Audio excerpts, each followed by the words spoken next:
Corona virus के बाद पूरी दुनिया में इस समय HMP वायरस ने खौफ फैला रखा है और इस वायरस की एंट्री भारत में भी हो गई है। लेकिन इसी बीच भारत में एक और नए वायरस ने लोगों की नींद उड़ा दी है। हैरानी की बात यह है कि इस वायरस की वजह से लोग 3 दिनों में ही टकला हो जा रहे हैं, जिसकी वजह से सब हैरान हैं, क्योंकि सुंदरता के लिए सिर पर बालों का होना बेहद जरूरी है और जब बाल ही ना हो तो सुंदरता का क्या होगा। बालों को तो बचाने और खूबसूरत रखने के लिए लोग बहुत से जतन करते हैं, लेकिन अब इस नए वायरस ने देश में तहलका मचा दी है। इस वायरस का नाम है टकला वायरस। बता दें, इस वायरस का शिकार होने वाला भारत का पहला राज्य महाराष्ट्र बना है। महाराष्ट्र से आई इस खबर ने नई टेंशन पैदा कर दी है। जी हाँ, महाराष्ट्र के बुलढाणा जिले के करीब 3 गांवों में एक अजीबोगरीब बीमारी फैल रही है।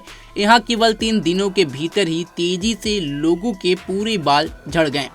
गांव में दशहत का माहौल है। स्वास्थ्य विभाग ने प्रभावित गांव में सर्वे शुरू किया है, लेकिन इसका सही कारण अभी भी पता नहीं चल सका है।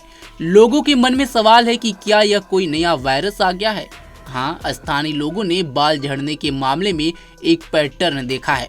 पहले सिर में खुजली शुरू होती है, उसके बाद बाल सीधे हो जाते हैं और तीसरे दिन तक पूरी तरह से गंजापन हो जाता है, मतलब सिर से पूरे बाल गिर चुके होते हैं। गांव वालों का कहना है कि हाल के दिनों में कई महिलाओं के भी बाल गिर रहे हैं। स्वास्थ्य विभाग को भी पता नहीं है कि इस अजीबोगरीब परेशानी की वजह आखिरकार क्या है। मीडिया रिपोर्ट्स के मुताबिक कुछ डॉक्टरों का मानना है कि कुछ हद तक शैम्पू इसके लिए जिम्मेदार हो सकते हैं। गौर करने वाली बात यह है कि जिन लोगों ने कभी बालों में शैम्पू नहीं किया, वे भी बाल झड़ने की परेशानी का सामना कर रहे हैं। शिवसेना के नेताओं ने स्वास्थ्य विभाग से गांव में स्वास्थ्य शिविर लगाने की अपील की है। 3 गांव के लोग इस समय दशहत में जीने के लिए मजबूर हैं।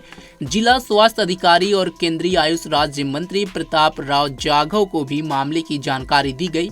जिला स्वास्थ्य विभाग ने बोड़गांव में सर्वे शुरू कर दिया है, जिसमें पता चला है कि 30 लोगों के बाल पूरी तरह से झड़ गए हैं। स्वास्थ्य विभाग की टीम लगातार गाँव में कैंप लगा रही है। स्वास्थ्य अधिकारी फिलहाल यह मानकर चल रहे हैं कि प्रभावित गांव में बाल झड़ने की वजह दूषित पानी या उच्च जल कठोरता हो सकती है। पानी की कठोरता का मतलब यह है कि उसमें कैल्शियम और मैग्नीशियम ज्यादा घुले मात्रा में हो सकते हैं। अमेरिका के पानी में यह समस्या आम बात बताई जाती है। इन गांवों से पानी के नमूने जांच के लिए फिलहाल भेज दिए गए हैं। त्वचा विशेषज्ञों ने सुझाव दिया है कि शैम्पू के कारण भी ऐसा हो सकता है। स्वास्थ्य विभाग की टीम फिलहाल अभी सर्वे कर रही है, सलाह और लक्षण के आधार पर दवाएं दे रही हैं। लेकिन जिस तरह से महाराष्ट्र के इस गांव में गंजापन का शिकार लोग हो रहे हैं, उसने कई लोगों की नींदें उड़ा दी हैं। फिलहाल इस खबर पर आपकी क्या राय है, कमेंट बॉक्स में हमें जरूर बताएं। ऐसे ही तमाम खबरों के लिए जुड़े रहें हमारे साथ और देखते रहें punjabkesari.com। धन्यवाद।